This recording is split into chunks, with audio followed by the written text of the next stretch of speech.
We're very happy to continue our knowledge sharing mission through this series of talks and interviews with marketing leaders from all over the world. And we couldn't be more excited to have Karen with us today from EY. So thank you so much for joining us, Karen. Thanks, Hannah. How did you end up becoming Global CMO? So I've been at EY now for nearly 25 years. I'm currently the Global Chief Marketing Officer, or my title is the EY Brand Marketing Communications Leader within the firm. And I've had a great career, actually. I started back in 1991 in the Perth office in Western Australia as a marketing coordinator. And through an amazing range of opportunities and things that I've taken up, I've had a chance to work in Perth, Sydney, Hong Kong, and this is my second stint in London. And so through the time, I've really enjoyed working in marketing, but I've also worked in operations roles. At one point, I was the chief of staff for the CEO for the Oceania business. I worked in our transactions business, and all of that has led to having sort of a wide range of experience. And particularly, I think it was important to have the experience in Asia Pacific, working in Hong Kong. Being such a fast-growing region, both the culture and also the opportunities. So I think that was also a very important factor into me being appointed into the role currently. I think one of the key things is just being open to taking new opportunities, and certainly having some mobility means that you really expand both your networks, your relationships, your understanding of different cultures, and also, particularly as we're a professional services organisation at EY, and knowledge of our clients in the marketplace. Tell us a bit more about EY and what you actually do. Yeah, EY is a global professional services organisation. We are across 150 countries, and we have around 300,000 people.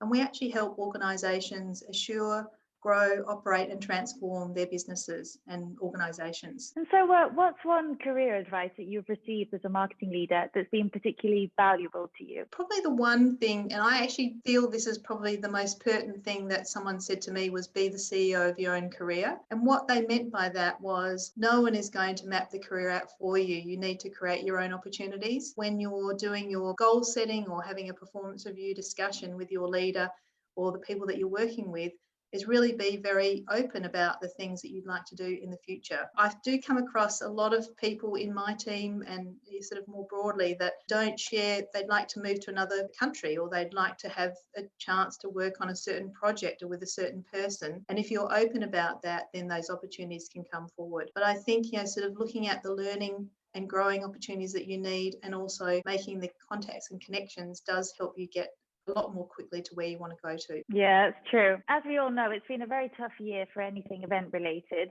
As a result, do you feel that you've had fewer opportunities to market your product? I think actually it's not fewer, it's been different opportunities. And certainly people business, a lot of the marketing that we do is event related and bringing people together to build relationships and share information. And that is completely flipped to being virtual, as we know. And so on the challenging side, we're relying on new technologies, and we're having to really think about how our content is created and formatted and what that sort of end experience is. And that's been a lot more work, very time consuming. I think most marketers would say quite risky, where you're using new platforms and there's outages. There's been lots of examples of people have had amazing meetings that actually really haven't started for 15 or 20 minutes because the tech's gone down. On the positive side, though, we've had the chance to do some new things and had to innovate, which I think is always fantastic in marketing. One example of the change that's been a great opportunity is with our World Entrepreneur of the Year program,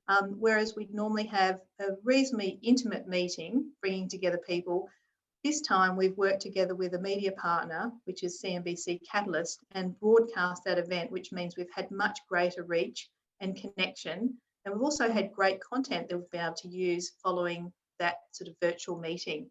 And so that's just one example of an opportunity. There's many other things that are coming out, which are the upside of the changes that are happening. Are virtual events here to stay?